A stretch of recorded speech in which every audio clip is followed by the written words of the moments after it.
Wade Langston stared at the deed in his weathered hands. He'd paid every dollar he had for this farm. The bank had sworn it was abandoned, empty for years. But as Wade rode closer, doubt gnawed at him. Smoke curled from the chimney. Horses stood tied at the fence. Laundry flapped between two oak trees. This place was alive. The farmhouse door creaked open. Out stepped a woman with fiery green eyes. Behind her, two more women appeared, beautiful but not welcoming.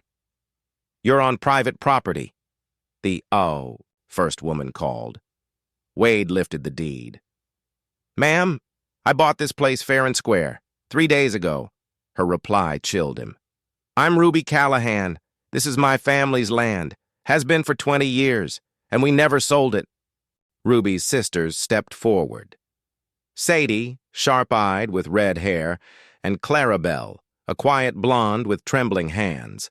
From Ruby's pocket came an aged yellowed deed. Signed in 1851, long before Wade's new document. The sisters revealed a sinister truth. The bank had been forging deeds, selling land over and over to desperate buyers. And Wade? He wasn't the first. Others had come before him. Buyers told the same story, that the Callahan sisters had died in a fire years ago, but here they stood, alive. Very much alive. Suddenly, a rider thundered in. Jed Collins, the bank's enforcer. His message was clear: pay $200 in taxes by sundown, or lose the land. Wade and the sisters rode for town, determined to confront the bank. But something was wrong. Too many horses tied outside, shutters closed, streets empty. They weren't walking into a meeting, they were riding into a trap. The sheriff stepped, out with hired gunmen, and behind them, a stranger in an expensive suit, the true mastermind. Gunfire erupted. Wade led the sisters straight through town, bullets flying, hooves thundering down the deserted main street. Somehow, they escaped into the hills. But pursuit was close behind. In the hills, Clarabelle revealed what she had hidden, a sealed envelope of stolen bank records. Inside were the secrets of a vast conspiracy, forged deeds, lists of stolen properties, bribes to the sheriff, even payments to judges. This was no small-town scam. It stretched across 3 counties. Wade made the call. Ruby would ride to the capital with the evidence. Sadie and Clarabelle would mislead the pursuers. And Wade would return to town to face the man in the suit. Wade found the suited man alone in the bank, hurriedly packing papers. "Going somewhere?" Wade asked, gun leveled. Hours later, the territorial marshal arrived, with federal agents. The fraud was exposed.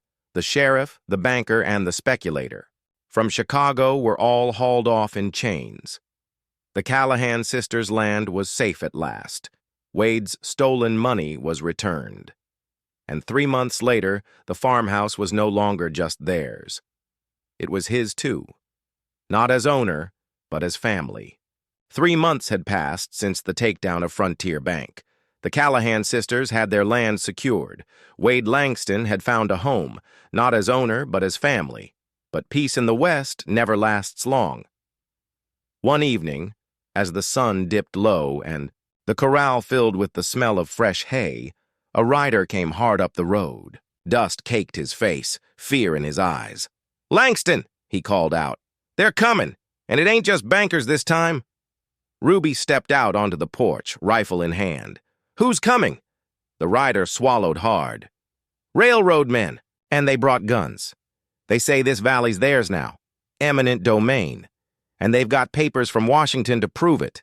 The Callahan land wasn't just any patch of soil, it was the heart of the valley, the only route a railroad could cut through the mountains." The sisters gathered around the kitchen table, deeds and maps spread out before them. "They took the bank," Wade muttered.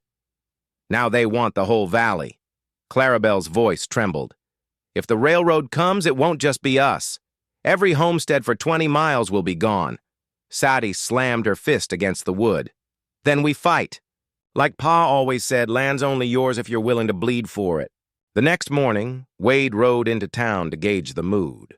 But waiting at the saloon was a ghost from his past. Jonathan Kessler, the speculator from Chicago.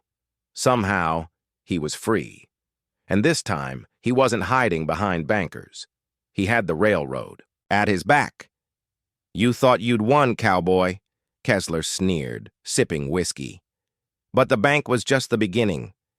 Men with real power are coming now. And when they arrive, you and those sisters will be nothing but dust on the wind. By week's end, the valley was crawling with surveyors, hired guns, and crooked politicians. But Wade and the Callahans weren't alone. Ranchers, farmers, even townsfolk cheated by the bank began to rally to their side. It was more than just land now. It was the soul of the frontier. Ruby raised her rifle as neighbors gathered in the yard. They think they can buy this valley with ink and paper. Well, let's show them the West is written in blood and steel. The war for the valley had begun.